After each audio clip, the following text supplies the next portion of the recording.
Okay, in other news this afternoon, the South African Human Rights Commission has called for calm in the Eastern Cape village of Qhumanco near Cofimvaba. This follows tensions between South Africans and foreign nationals in the area. The Human Rights Organization has asked police to investigate. We're joined now by Eastern Cape's Human Rights Commission Manager, Dr. Eileen Carter. Dr. Carter, good afternoon and thank you very much for your time. Just firstly, give us a sense of what is the main issue here that has led to this tension between the residents of Qhumanco near Cofimvaba in the Eastern Cape and the foreign nationals who are located there? Good afternoon, Dan. Good afternoon to your viewers. There has been allegations of reciprocal criminality within the village, and that has led to a form of violence against the residents of the village and then also against the Ethiopian nationals who have shops within the village. Now, that has unfortunately escalated to the death of a young resident and also the death of 2 foreign nationals in that regard. So the Human Rights Commission is very concerned about the allegations of criminality in the environment, as well as the allegations of xenophobic utterances and xenophobia within the village. So what we have done is we have been on the ground the whole day in order to assess the tension and assess the risk currently in Cofimvaba. So just to get the numbers straight, so 1 South African has been killed and 2 Ethiopians have been killed recently because of the clashes between the communities. And as you say, it's been kind of reciprocal type of attacks. What's driving this? Is it competition for local resources? Is it local business? What is behind this violence? Well, Dan, there are allegations from both sides. Today, we did engage with a local community who indicated that there was false allegations of looting against the person who was unfortunately killed as a result. And there are 2 more members from the village that are currently in the hospital as a result of these attacks. Now, luckily, we were very satisfied with the response from the local government as well as the provincial government at this stage when we met with the traditional leadership as well as members from the provincial government and SAPS in respect of what their responses are going to be.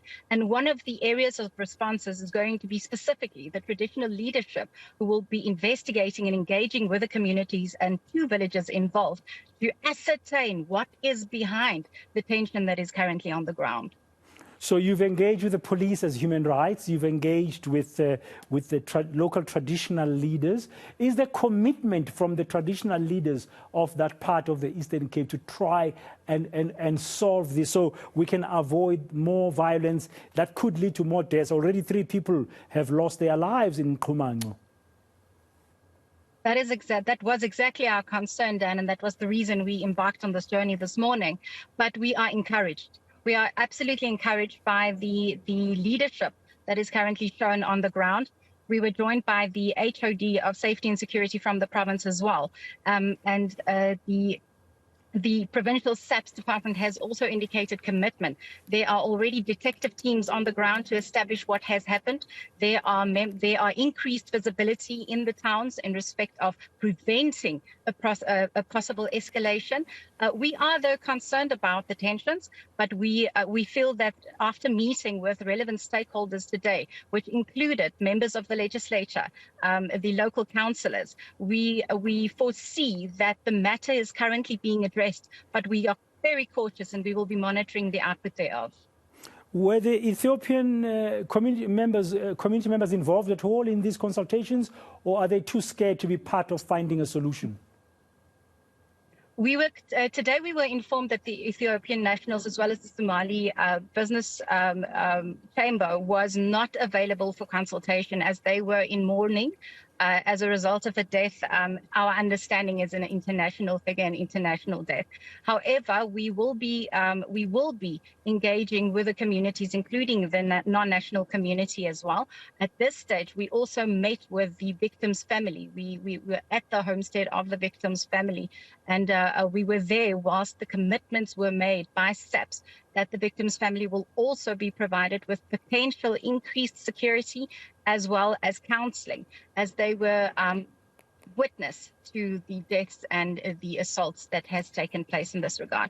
So, Dan, at this stage, it is ours to monitor, and it is ours to encourage social cohesion and making sure that there are no further human rights abuses and that we get to the bottom of what is causing the tensions on the ground.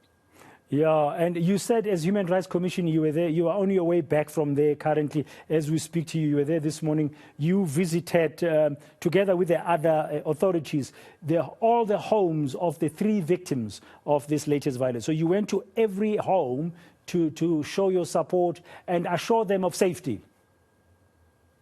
At this stage, Dan, we went to the villager, the person who has died.